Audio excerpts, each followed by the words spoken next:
my gosh, the last 5 minutes of this movie, even if I was to get into spoilers, I don't know if I could properly explain what I was feeling during the last 5 minutes of this movie. It is one of the best moments in Star Wars history. It is just freaking fantastic. They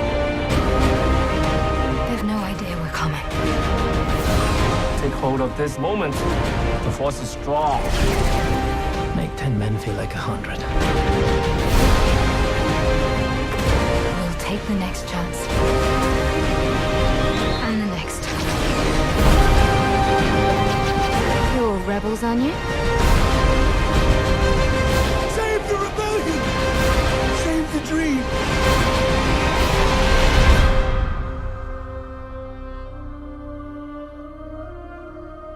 Rogue One, a Star Wars story, it's finally here. This is Lucasfilm's first attempt at a spin-off movie. This is not really related to the main trilogy, but at the same time, it's kind of a prequel to Episode 4, A New Hope. It's about that little part in the opening crawl of A New Hope where it's about the rebels who steal the plans to the Death Star. Now, I was pretty pumped for this movie. I can say I was not as excited as I was for Episode 7, or even as excited as I am for Episode 8, but I was still pretty excited. I wanted to see how this new experiment of a film was going to be, and for the most part, I really enjoyed it. This is a fantastic Star Wars movie, a great prequel movie to A New Hope. Let's get right into it. Let's start about the good stuff first.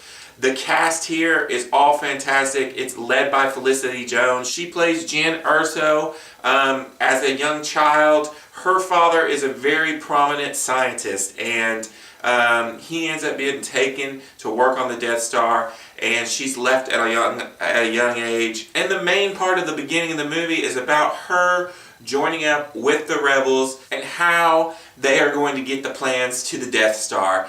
For the most part, I thought she was fantastic. There are a lot of other great characters in here. Alan Tudyk plays the droid K2SO. He was probably my favorite character in this movie. He provides most of the comic relief in this movie, and he was really funny, but also like really strong and could do some damage. Like, he was a really cool droid. A very big difference from last year's BB-8, who was, cute and adorable. Donnie Yen in this movie, another good standout. He and his kind of buddy who protects him, they kind of guard this Jedi temple, but they're really cool characters who they have great chemistry, and Donnie Yen kicks some serious butt in this movie. I will say one thing that really did probably increase the amount I liked Rogue One was watching the book, which is basically a prequel to the movie, called Catalyst. This book focuses on Jyn's parents, and it also focuses on the main villain of this movie, Krennic, who is really good in this movie, but you get a lot of backstory between him and Tarkin, and between him and Jyn's father. A lot of this stuff is very fleshed out in the book, and it makes you appreciate and understand things in the movie better.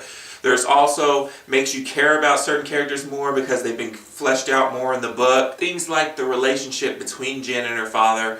There was just a lot of stuff in that book that really did increase my enjoyment of this movie. Some other great things about this movie, the war scenes. This is a war movie, and the war scenes are done really well. It's really spectacular. They give you little tastes at the beginning, and then at the end, in the last act, you get this massive war scene, and it is fantastic. The space battles, the stuff going down on the ground, it's all really well done. They do some really risky things in this movie, like have full CG characters of certain people. I won't spoil it, but at first I thought, oh, this is going to be a little bit jarring, but for the most part I really liked it, and the technology has advanced so much in the past 5 or 6 years that it was worth the risk, I think. Because while it wasn't perfect, I am looking forward to how it progresses in the future Star Wars movies, especially the spin-off movies, what they could do there. Now, this movie's not perfect. I did have some issues.